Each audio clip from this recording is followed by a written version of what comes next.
Olá, meu nome é Thiago Brugneira e eu sou autor, junto com meu orientador, professor Dr. Eloy Damke Júnior, de um artigo aprovado aqui no Congresso, intitulado então Análise de relação entre indicadores de desempenho socioeconômicos e desempenho empresarial.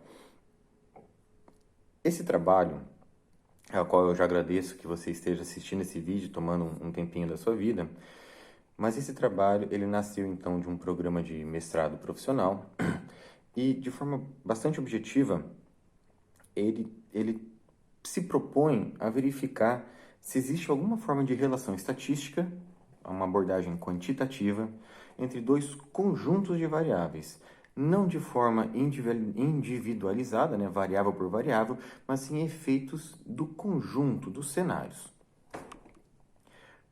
Esse trabalho, então, ele nasce da seguinte premissa, tá? As empresas, qualquer empresa lucrativa, né, com interesses, com fins lucrativos, eles se apoiam em indicadores de desempenho para tomar decisões. Esses indicadores de desempenho possuem vários formatos, várias técnicas e vários propósitos. Por exemplo, nós temos a EVA, que é a parte de valuation das entidades, nós temos liquidez geral, liquidez seca, liquidez corrente, endividamento, alavancagem financeira, alavancagem operacional, EBITDA, solvência. Nós temos uma série de indicadores de desempenho empresarial. Uma boa parte desses indicadores, eles são abstraíveis da demonstração de resultado e do balanço patrimonial das empresas. Essas demonstrações de resultado e balanço patrimonial são super tradicionais e elas elas promovem uma série de indicadores muito úteis, né, como todos os que eu falei agora. No entanto, existe um crescente interesse também por desempenho social, um desempenho, sobretudo, socioeconômico. Para tanto, desde 2008, pela 11638, na legislação brasileira, começou a figurar, então, a demonstração do valor adicionado, a DVA, que é uma demonstração obrigatória para empresas de capital aberto, pelo menos por hora. E o propósito dela, diferente da demonstração de resultado, é demonstrar o valor adicionado, como o nome já diz, né? A DVA. E esse valor adicionado, ele não é a mesma coisa que lucro. Ele não é a mesma coisa que um mero resultado econômico normal. Ele é como se fosse uma adição de valor, uma adição econômica à sociedade. Ou seja, como se fosse um saldo, podemos entender assim, uma sobra do que você vende para tudo que você teve que gastar do ponto de vista de terceiros para gerar essa sobra.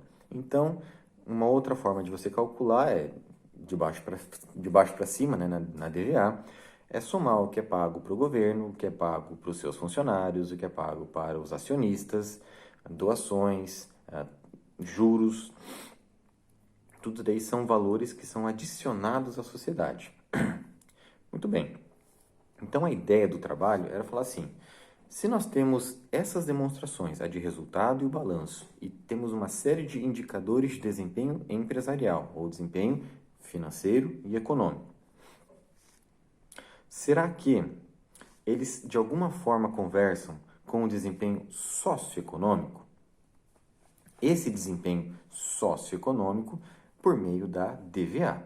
Porque a DVA é uma demonstração que permite você fazer alguns cálculos com base na academia contemporânea da contabilidade de indicadores também, como o potencial do patrimônio líquido em gerar riqueza, né? Que é, a grosso modo, podemos dizer que é quanto de adição econômica social a sua empresa gera por período para cada real investido no patrimônio líquido. Pode ser que a sua empresa esteja consumindo riqueza social, pode ser que ela esteja gerando riqueza social. Tem a relação perante o ativo, tem a riqueza per capita gerada pelos seus funcionários. Então, tem muitos indicadores socioeconômicos também possíveis. No entanto, existem empresas que têm uma boa liquidez, mas o endividamento nem tão bom assim, uma baixa rentabilidade, mas um alto grau de solvência. Então, os indicadores eles nunca podem ser analisados de forma individual e isolada, é sempre um conjunto. Por isso que a proposta do trabalho não é identificar relações individuais, mas sim um conjunto de indicadores de desempenho de uma entidade que pintam um cenário para ela e ver se esse cenário se corresponde, estatisticamente falando, com o cenário de desempenho socioeconômico. Para isso, utilizou-se uma metodologia específica, conhecida então por uma chamada correlação canônica. Não é uma correlação linear normal, uma correlação de Pearson, Spearman, não. É uma correlação canônica, é um cálculo especial. Para isso, nós usamos softwares estatísticos para isso, que calcularam então esse conjunto e deram um valor, uma carga canônica para um conjunto, uma carga canônica para outro conjunto e relacionaram entre si esses dois cenários. O resultado encontrado da pesquisa, então, para finalizar o vídeo, para ir finalizando, é que existiu, nas evidências encontradas, esta relação. O que se destaca nessa relação? Primeiro, as empresas utilizadas para serem calculadas são empresas da BMF Bovespa, com demonstrações auditadas, sempre auditadas, o que dá uma veracidade das informações, e de um segmento chamado não cíclico, porque é um segmento que, naturalmente, pelo seu objeto de exploração, é um segmento que não sofre tanto com oscilações e crises de mercado. Então, é um pouco mais seguro, o resultado é um pouco mais seguro de ser analisado. E a relação existe, em termos estatísticos, a correlação deu bastante forte, acima de 0,9, e dentre essa relação forte, 3 indicadores individuais contribuíram de forma mais significativa para isso. Dentre o conjunto de indicadores econômicos ou empresariais, o endividamento contribuiu de forma positiva, numa ideia que o endividamento não é que quanto mais endividamento, mais dívida você teria nestas condições, nestes cenários, mais promoção de rentabilidade e potencial do PL você teria. E, como eu falei agora, a rentabilidade sobre o PL, o ROE, a rentabilidade sobre o patrimônio líquido, e do outro lado, do socioeconômico, o potencial do patrimônio líquido em gerar riqueza, em gerar ganho, valor adicionado. Esses 3 indicadores em conjunto, eles foram os que mais contribuíram para essa relação canônica entre os cenários. Como é que se utilizaria, então, essa informação? Qual que é a utilidade dessa informação?